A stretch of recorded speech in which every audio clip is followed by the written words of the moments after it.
not wearing uniform.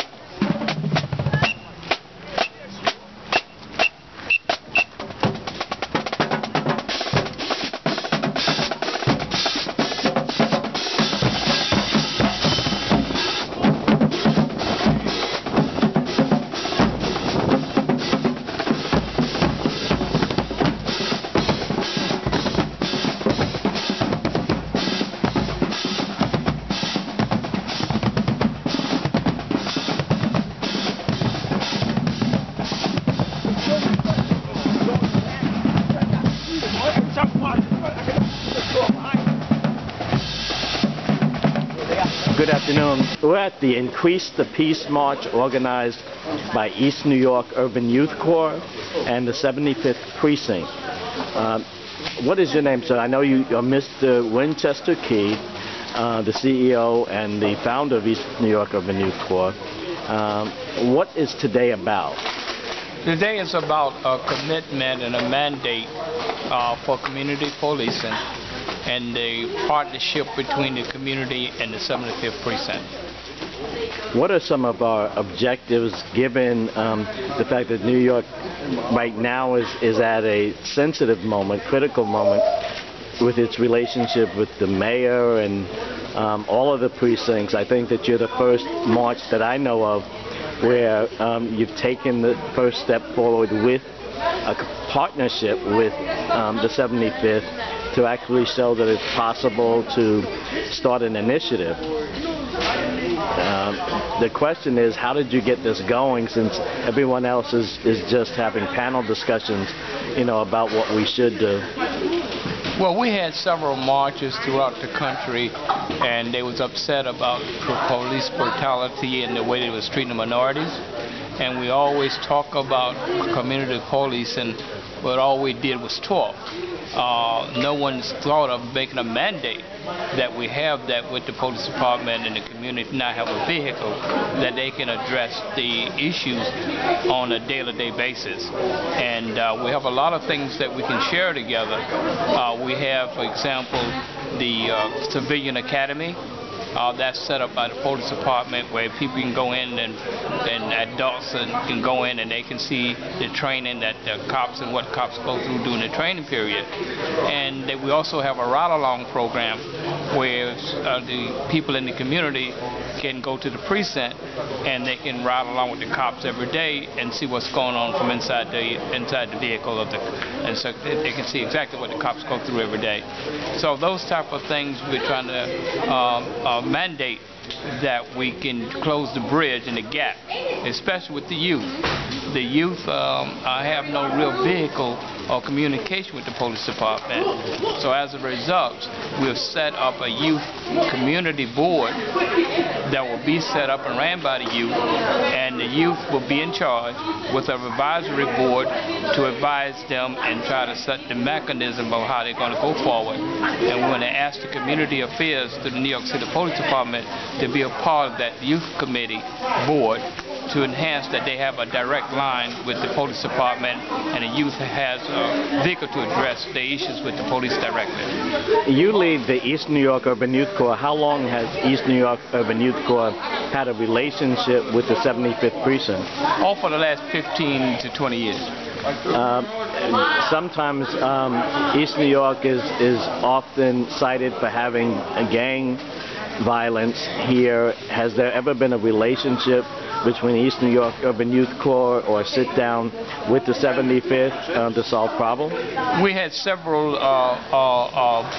forums for the Bloods and Cribs to come in and meet with the inspector, and we started those dialogues back and forth.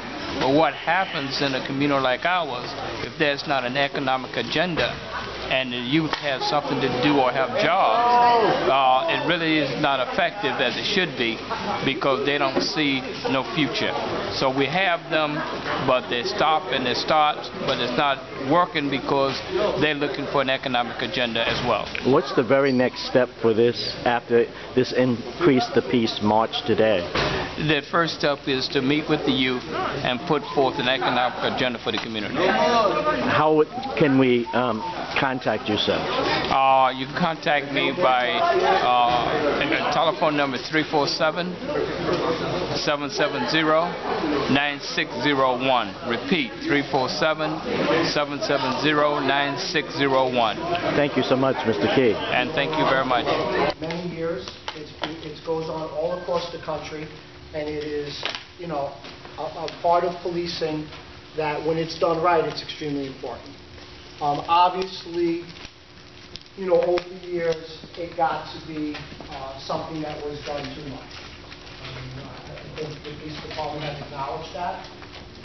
We've made reforms with the stop, question, and frisk policy, but stop, question, and frisk, make no mistake about it, it is something that is legal, and it is something that's important to the police, but it's also important to the community, because it does protect the community and it does help fighting violent crime. And it is something that, when used right, it's an effective tool. So what should they do with their stuff? They should ask why they're being stopped. And the officer should explain to them why they're stopped. Because there are a lot of times where I have stopped questioning for somebody in the past, throughout my years of policing, 21 years now, where after I explain why I did something, it brings it totally down. It brings it totally down. You know, you could be walking down a block where you might not know that we just had a shooting 30 minutes in the past, or that there's a robbery pattern there, or on that block. You know, there's a lot of things, obviously, that the public doesn't know that the police department does know.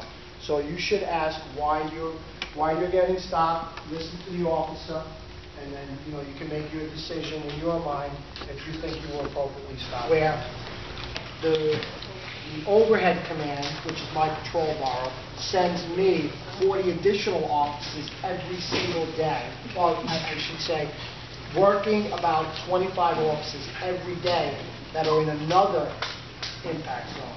So when I say 2, I really should be saying 3. So we have 3 impact zones, you know, within the precinct. We've been working on other avenues of trying to reach out to, you know, people that are at risk. Operation Ceasefire has started, and that's a spin-off of a Chicago initiative where we go and visit people that are in crews that might be on the fence, and we're letting them know. And I'm going myself, and I'm going with a clergyman, and I'm going with another agency, law enforcement, whether it be the FBI, whether it be somebody from probation and parole. We're all coming together and we're talking to that person. And listen, this is what's going on in your crew. You might not be the one that committed this, but we know you're part of this crew. And if it doesn't stop, then you are going to be dealt with a lot of different avenues of law enforcement. We want it to stop, so we're trying to do that. Of course, it's cadets, but you have to have college credits to become a cadet.